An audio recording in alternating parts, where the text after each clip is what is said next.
The 1978 Revell Lights Action Sound Paramedic Van H-800 is a 1/20th scale plastic model kit of a Ford Econoline ambulance featuring electronic lights and siren sounds.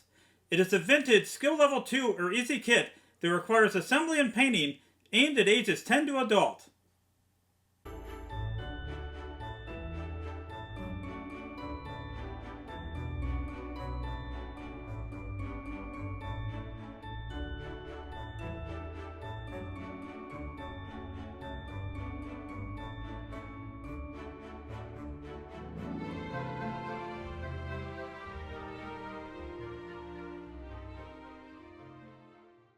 Here is my finished 1978 Revell Lights Action Sound Paramedic Van in action.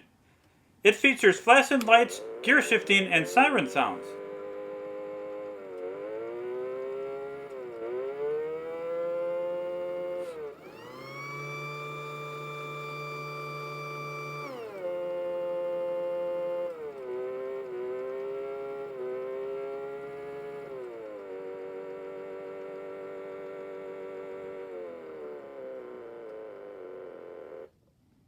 Three Revell Lights Action Sound kits were offered.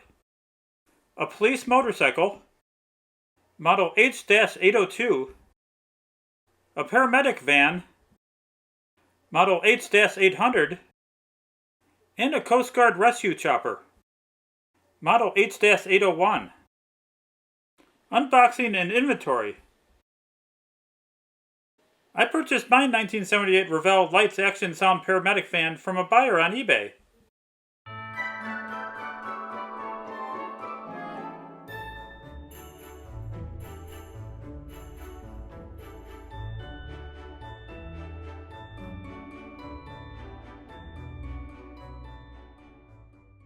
I did a complete inventory, checking off parts on the assembly manual pages.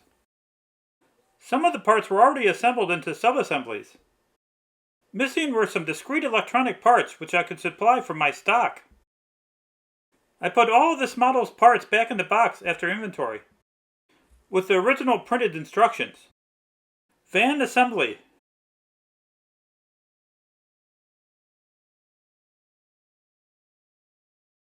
The Revell instructions are all pictorial and make assembly easy. An official application card to the Revell Modelers Club fell out of the instructions. If I fill it out, include a $2 check, and send it back to them via mail, do you think they will let me join? It was time to start the assembly process, using the Revell Paramedic Van instructions. Many of the parts were missing from the sprues and were loose in the bottom of the box. I was assembling this model kit from my computer desk. As such, I used a box top to contain the assemblies so that I could quickly move it to the side when working. The first step was to turn the van's floor pan upside down. Then the front axle and rear differential were snapped in place. The rims were cleaned with degreaser, then treated to a coat of silver paint. In addition, the exhaust and front and rear bumpers were treated to a coat of silver paint as well.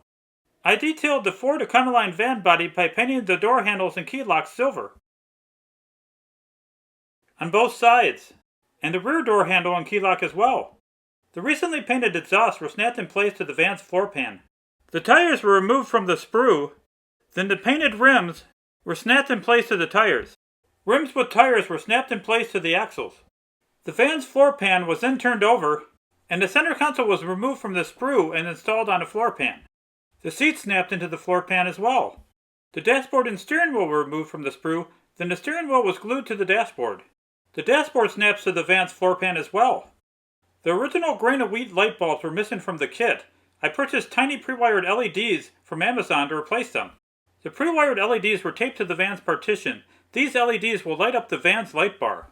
I allowed an inch of wiring so the LEDs could easily reach the light bar.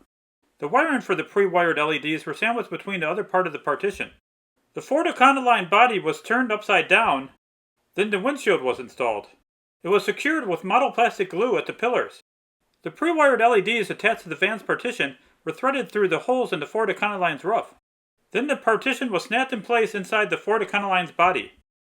The van's light bar wiring from the van to the base will be threaded through this conduit. Once glued together, the top of the conduit was glued to the floor pan. The Ford Econoline body was mated to the floor pan, but first the LED wiring from the light bar was threaded through the conduit. It snaps in place.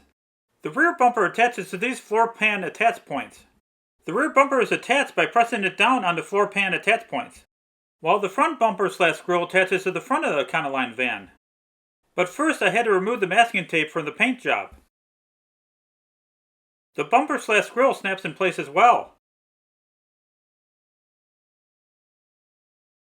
The light bar base was then installed with the LED wiring threaded through the holes. Clear tape was applied so as to insulate the LED's connections from the light bar base. It was possible that the silver paint was conductive. Jeweler's clear G-S hypo cement was used to secure the LEDs to the light bar base.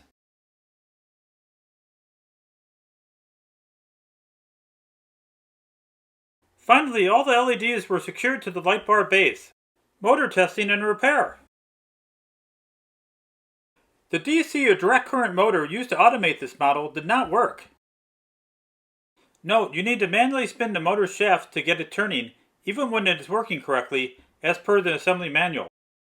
In order to repair the DC motor, it must be disassembled. The first step is to bend back these tabs. This allowed the end cap with brushes and armature to be separated from the casing. The brushes were cleaned with a Q-tip soaked in denatured alcohol. The commutator was sanded with 800 grit sandpaper until the contacts were a bright copper color. Notice the unusually large insulators between each commutator contact. This is on purpose, requiring the motor to be manually spun to get it started. Time to reassemble the DC motor. The armature commutator first was reinserted into the end cap, with the wires threaded to this clip. Then the end cap and casing were mated together, and the tabs were bent over to hold the DC motor together. A drop of Revell 108 plastic-friendly model terrain oil was used to lubricate the shaft at the front and back of the DC motor. The small pulley was attached to the motor shaft on the back of the motor.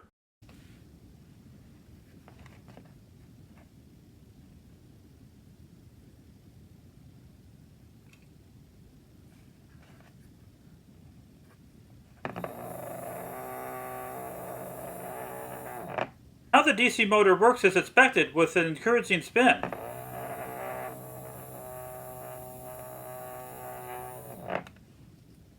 Base assembly.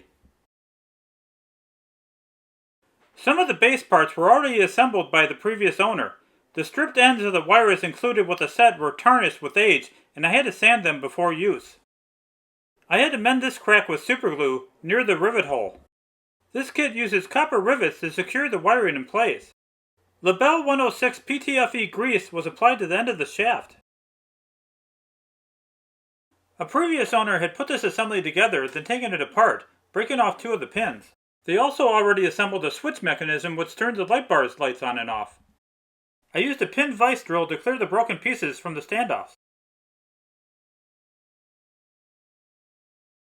I drilled smaller holes on the mating side so I could use small brass screws to hold the assembly together.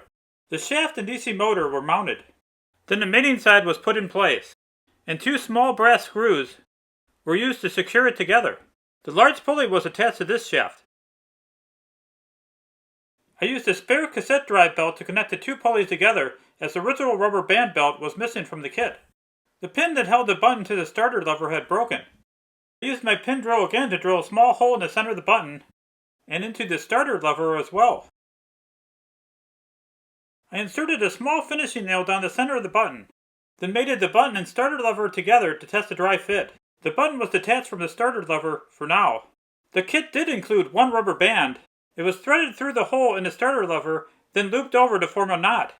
The starter lever was installed onto the switch mechanism. Then the end cap was installed, holding the starter lever in place. The rubber band was stretched between these 2 pegs in order to provide resistance. The siren impeller was installed onto the other end of the DC motor shaft. Then the shroud was installed over the impeller. The base was turned upside down. Then the switch mechanism with siren was snapped into place. The base was turned over.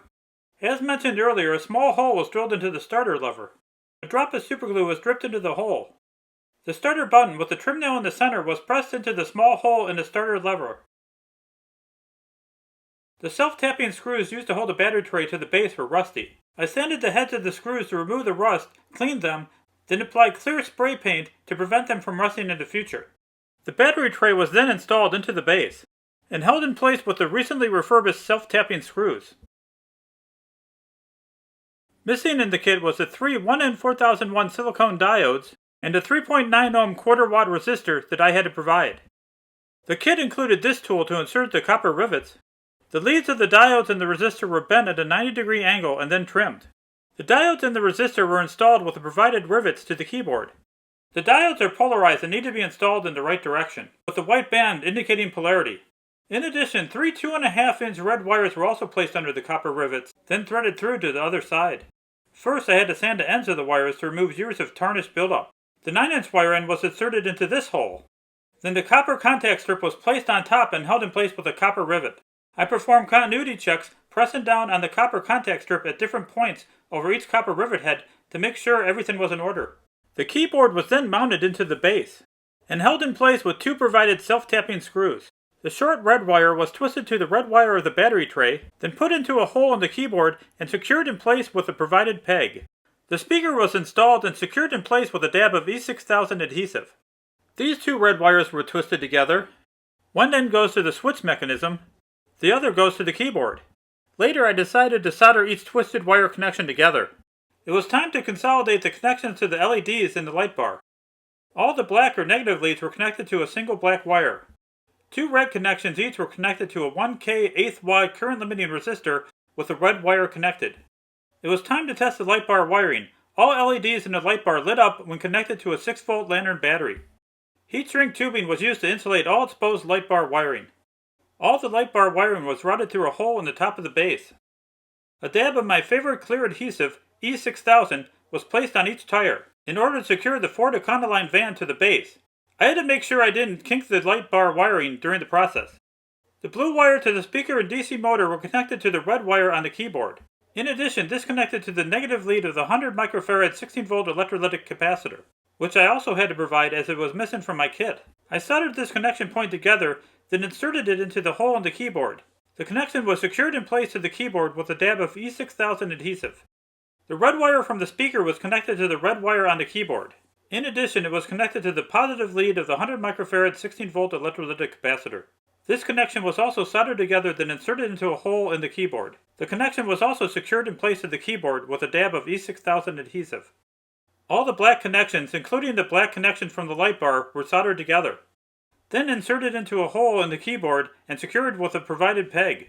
The two red connections from the light bar go to the white wire connected to the switching mechanism. These connections were soldered together, then heat shrink was applied for insulation. In addition, I removed the tape, soldered, and then applied heat shrinking to this earlier connection.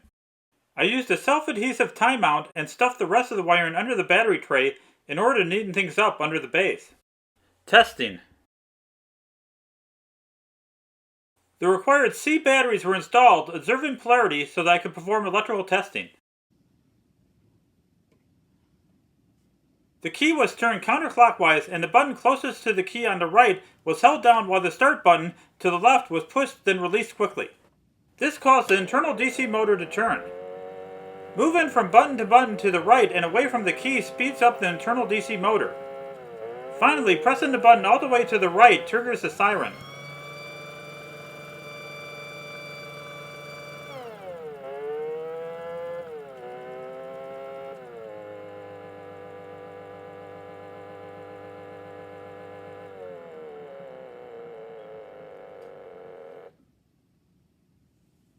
Decal making and installation.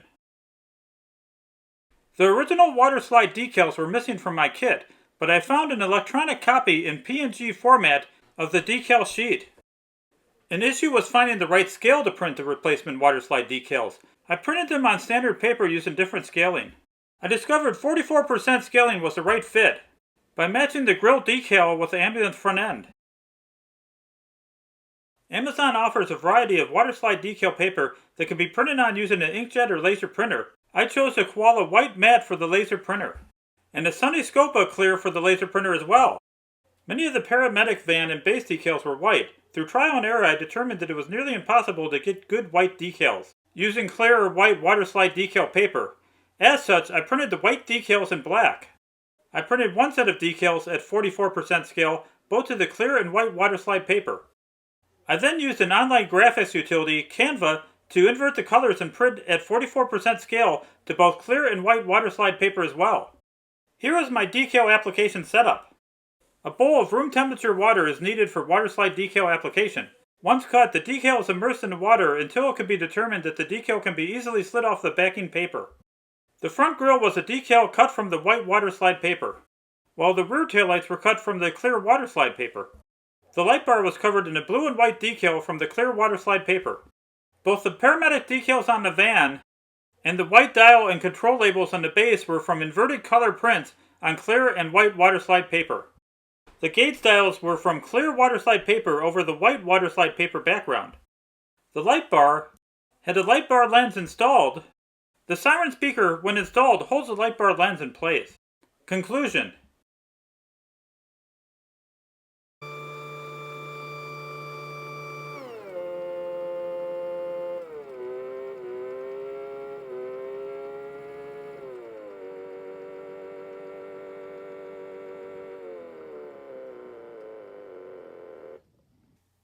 This was a fun model to build as a kid, and it still was fun to build as an adult. Thank you for watching this video on building the 1978 Revell Lights Action Sound Paramedic Van model. Please like this post and subscribe to Rust Belt Vintage Toy Repair so that you're alerted to my future posts. Thank you.